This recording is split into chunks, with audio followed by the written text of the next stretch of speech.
Chers téléspectateurs, chers amis, je suis encore heureux de vous retrouver sur le plateau pour la poursuite de notre émission qui porte sur un enfant de Dieu peut-il être envoûté? Est-ce que la malédiction peut frapper un enfant de Dieu? Et aujourd'hui, nous allons voir la nécessité de fermer une porte qui ouvre la voie à la malédiction, qui est celle de la désobéissance de l'autorité spirituelle. C'est qu'une autorité spirituelle. L'autorité spirituelle, c'est une personne que Dieu a établie comme autorité pour conduire et te conduire. La parole de Dieu nous dit, et je vais lire dans le livre de Éphésiens, au chapitre 6. Je lis à partir du verset Éphésiens au chapitre 4. Je lis à partir du verset 10.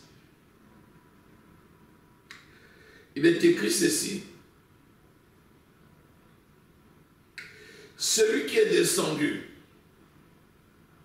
c'est le même qui est monté au-dessus de tous les cieux, afin de remplir toutes choses. Celui-là, c'est Jésus-Christ. Celui qui est allé en enfer à notre place. 1 Pierre au chapitre 3, verset 18. Et c'est aussi lui qui est monté dans le ciel. Actes au chapitre 1er. Nous voyons que Christ est monté dans le ciel en présence de ses disciples. Donc il est au ciel et il est allé jusqu'en enfer. Donc c'est le même Jésus. Qu'est-ce qu'il a fait après avoir manifesté cet amour? Et il a donné les uns comme apôtres, les autres comme prophètes, les autres comme évangélistes, et les autres comme pasteurs et docteurs, pour le perfectionnement des saints, en vue de l'œuvre du ministère et l'édification du corps de Christ. Donc les ministres ont été donnés par Jésus comme un cadeau à l'Église, afin de pouvoir édifier le corps, bâtir le corps, pour l'amener à la stature de la mesure parfaite de Jésus-Christ. Ces ministres, ce sont ces personnes que le Seigneur a établies et qui sont là pour l'élévation spirituelle, ton élévation spirituelle. Ce sont les personnes que Dieu a établies.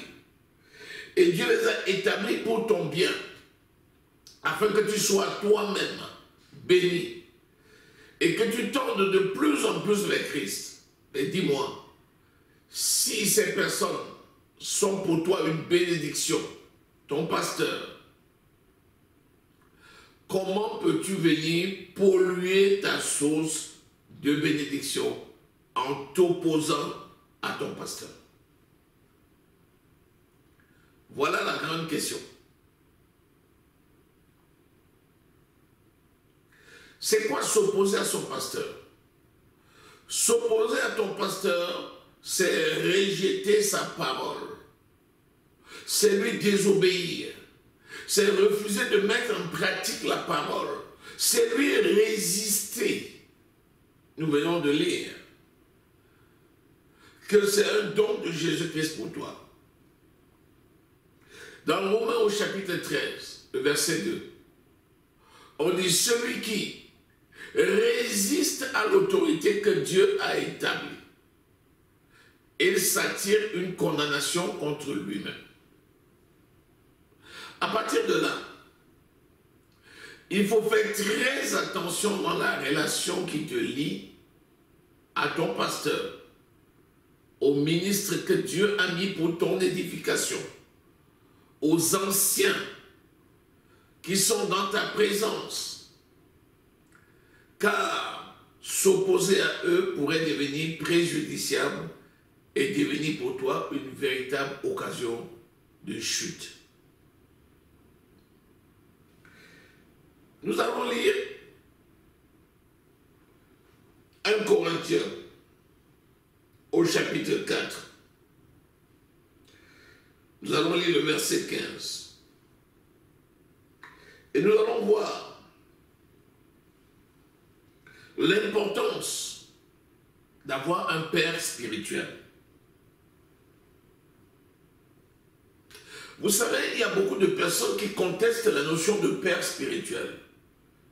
C'est vraiment de l'ignorance, ou alors même de la mauvaise foi.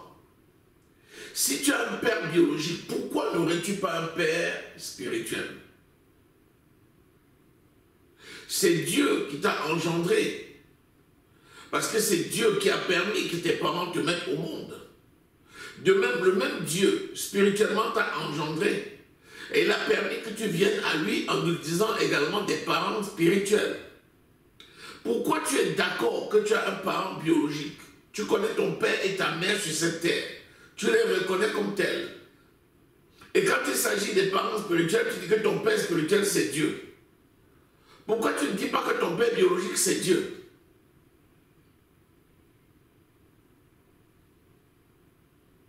Et non seulement beaucoup se perdent comme ça, ils perdent les autres.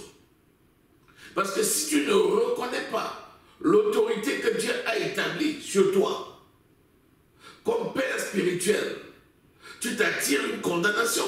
Comment tu vas pouvoir te justifier devant Dieu et dire, si tu n'aimes pas l'homme que tu vois, comment peux-tu prétendre aimer Dieu que tu ne vois pas? Si tu ne reconnais pas la personne que Dieu a utilisée pour ton édification comme étant ton père spirituel, comment peux-tu appeler ton Dieu Père?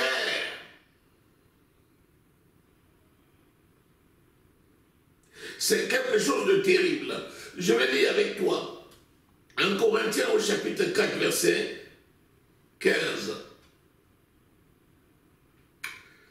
Quand vous aurez 10 000 maîtres en Christ, vous n'avez cependant pas plusieurs pères, car c'est moi qui vous ai engendré en Jésus-Christ par l'évangile. Vous n'avez cependant pas plusieurs pères. Vous pouvez avoir 10 000 maîtres. Vous n'avez cependant pas plusieurs pères. Il y a des personnes qui sont nées dans les mains d'un homme de Dieu, qui ont été baptisées par lui. Ou il y a des personnes qui ont été conduites par un homme de Dieu et qui sont nourries par un homme de Dieu.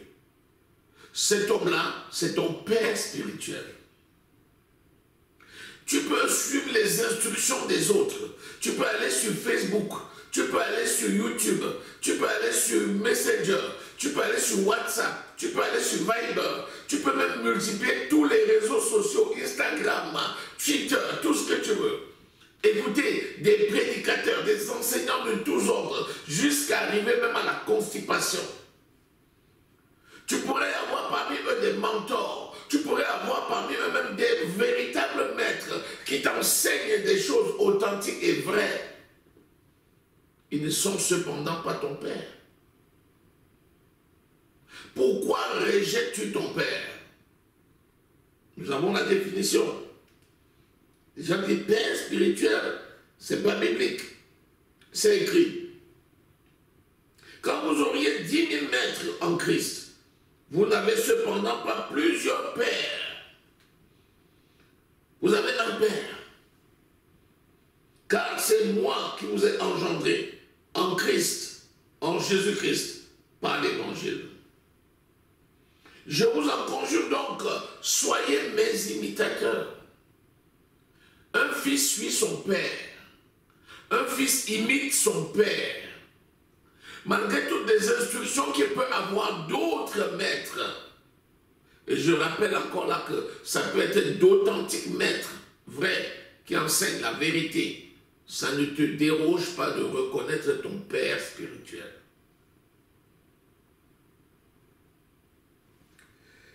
Lorsque je lis la parole de Dieu,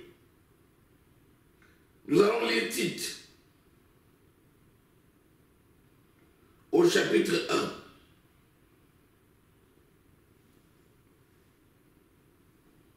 Le verset 4.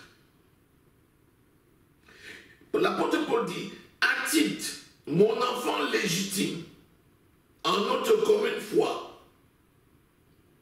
que la grâce et la paix te soient données de la part de Dieu le Père et de Jésus-Christ notre Sauveur. L'apôtre Paul, ce n'est pas lui qui a prêché l'évangile à Tite, mais c'est lui qui a enseigné Tite. C'est lui qui a conduit Tite. C'est lui qui est devenu le père Tite. Et il l'appelle ici mon fils légitime. Tu dois revenir à ton père. Afin que ton père te bénisse. Au nom de Jésus-Christ. Lorsque nous lisons Timothée, 1 Timothée, au chapitre 1er, le verset 2, l'apôtre Paul dit à Timothée, mon enfant légitime en la foi, que la grâce, la miséricorde et la paix te soient données de la part de Dieu le Père et de Jésus-Christ notre Seigneur. Ton Père va te prendre où pour te bénir. Tu dois retourner à ton Père, parce que quand tu rejettes ton Père, tu rejettes Dieu. Tu ne peux pas prétendre être enfant de Dieu lorsque tu rejettes ton Père spirituel, c'est-à-dire celui par qui Dieu t'édifie, celui par qui Dieu te bénit, celui par qui Dieu te protège, celui par qui Dieu te garde. Celui-là qui est là pour te conduire. Tu dois honorer ton Père spirituel. Tu dois honorer les responsables spirituels. Au-delà de ton Père, toutes les personnes que le Seigneur va utiliser pour te conduire, tu dois les honorer, les respecter, être soumis à eux, pour que tu sois béni au nom de Jésus-Christ de Nazareth. Lisons Hébreux, au chapitre 13. Lisons le verset 17.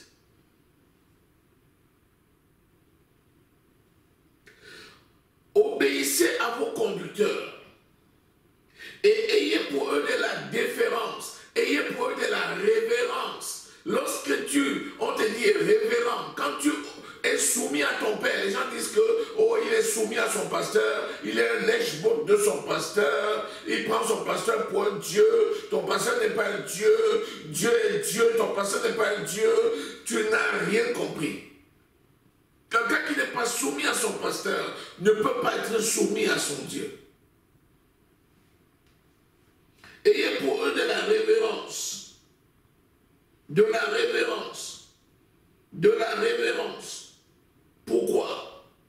Car il veille sur vos âmes comme devant en rendre compte.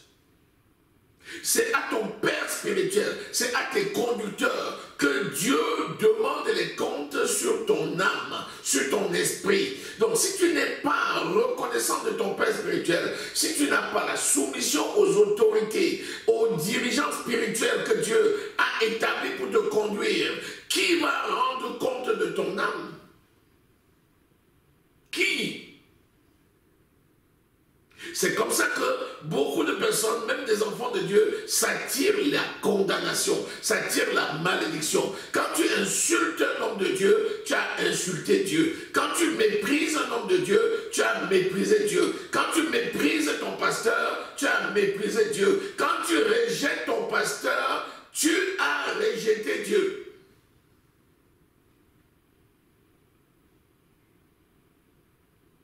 Certaines personnes sont sur Internet en train d'insulter. Certaines personnes sont sur Internet en train de critiquer d'authentiques hommes de Dieu que le Seigneur utilise puissamment pour sauver les âmes dans le monde entier. Il y en a qui critiquent. C'est attirer la condamnation.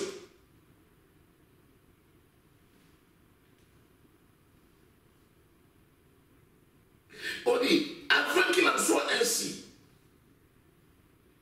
afin qu'il le fasse avec joie, et non en gémissant, ce qui ne vous serait d'aucun avantage.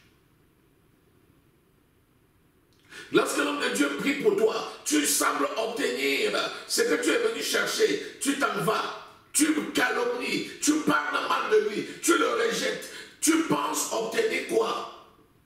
La malédiction. Tu obtiens, tu es comme la malédiction. Tu es comme la condamnation. Et l'homme de Dieu travaille en gémissant. Lorsque tu désobéis, on t'attend, on ne te voit pas. Tu méprises, tu parles mal. Comment comptes-tu sauver ton âme? Qu'est-ce que tu fais de ton âme? Qu'est-ce que tu fais de ton âme? Qu'est-ce que tu fais de ton âme?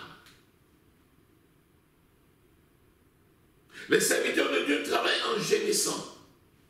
Parce que les enfants de Dieu, au lieu de servir l'Éternel dans la reconnaissance auprès des hommes de Dieu, on les méprise. Si Josué n'avait pas suivi Moïse, il n'aurait jamais exercé son appel. Si Élisée n'avait pas suivi Élie, il n'aurait jamais exercé son appel.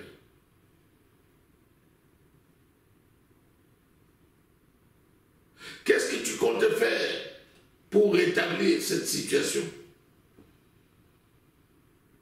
C'est important. Qu'on se le dise, c'est important. Parce que chaque fois qu'un homme de Dieu gémit, c'est ton cas qui s'aggrave. Lorsque tu arrives dans l'église et que le Seigneur te bénit au travers d'un homme de Dieu, tu dois demeurer à ses pieds. Tu dois demeurer à ses pieds. Là, tu pourras apprendre à ses pieds. Lorsque Samuel est né, Anne sa mère et Elkana son père sont venus le déposer au temple, conformément au vœu qu'avait fait Anne. La Bible dit que Élie, le prophète qui était là, le sacrificateur qui était là, a donné l'instruction qu'il fallait à Samuel. Samuel avait son lit qui était à côté de l'arche de l'alliance. Et chaque fois que Dieu venait pour parler à Samuel, Dieu utilisait la voix de Élie. Et à plusieurs reprises, l'enfant Samuel est allé vers Élie pour dire, mon père, tu m'as appelé. Il dit, non, je ne t'ai pas appelé. Et après, il a instruit en disant, lorsque tu écouteras encore la voix, tu diras, mon Dieu, mon Seigneur, ton serviteur t'écoute. Parle, ton serviteur t'écoute. Si tu n'es pas au pied de tes maîtres, au pied de tes parents spirituels, comment comptes-tu sauver ton âme?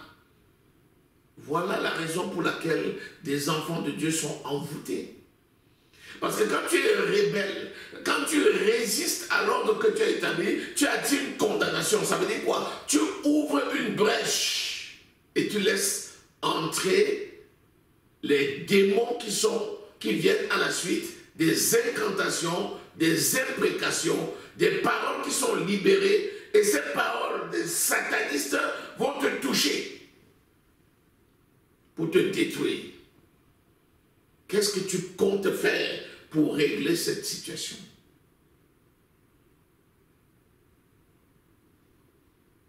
Il est important que tu reviennes à toi-même. Beaucoup de gens disent, j'ai honte, je ne sais pas comment faire pour revenir. N'aie pas honte. Le fils prodigue a pris ses biens, il est parti les dilapider. Et lorsque le temps était accompli, il s'est retrouvé à manger la nourriture des cochons. Et c'est ce qui t'arrive. Tu t'es rébellé contre tes parents spirituels, tu es parti, tu les as même insultés en partant, tu as mal parlé, tu as médit contre eux, tu as parlé contre ton père, tu l'as insulté. Pendant ce temps, il veille sur ton âme et puis en gémissant. Maintenant au moins que tu te rends compte que tu es obligé de te nourrir de la nourriture des cochons, puisque Est-ce que tu t'es constitué prisonnier cochon? Les perles qu'on avait mis à ton cou, tu les as vautrées dans la boue. Lisez Matthieu au chapitre 7.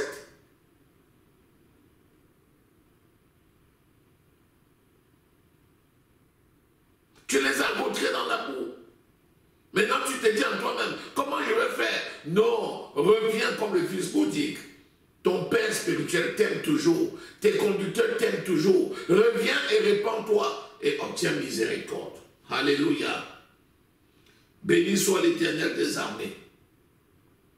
Toi qui m'écoutes ce soir, toi qui t'es attiré cette condamnation par la désobéissance, par le rejet de tes parents spirituels, par le rejet, et principalement mes enfants, je vous demande de réveiller à vous-même et je déclare que je vous aime et le Seigneur est témoin et sait que je vous aime. Le Seigneur vous aime lui-même.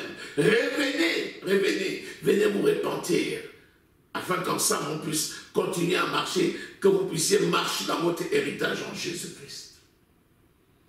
Que la grâce de l'Éternel se manifeste dans ta vie, toi qui écoutes cet enseignement, afin que tu te dégages des pièges du diable et que tu puisses progresser. Voilà comment les enfants de Dieu ouvrent la porte à l'envoûtement. Et voilà les solutions que tu peux apporter, ça passe par la repentance. Donc, je prie l'Éternel afin qu'il produise dans ton cœur la tristesse selon Dieu qui produit la repentance. Que tu reviennes, que tu te répandes et que tu obtiennes miséricorde. Seigneur, merci pour ta parole et merci pour l'action de ta parole dans la vie de tes enfants. Merci parce que tu transformes la vie de ces enfants. Tu les ramènes dans la famille, dans la maison et tu leur fais la grâce de marcher dans leur héritage. Que le nom de l'Éternel soit glorifié. Partagez largement cet enseignement à toutes vos connaissances. Faites en sorte que personne n'en soit privé et que la grâce de l'Éternel demeure avec vous dans le nom de Jésus-Christ de Nazareth. Amen.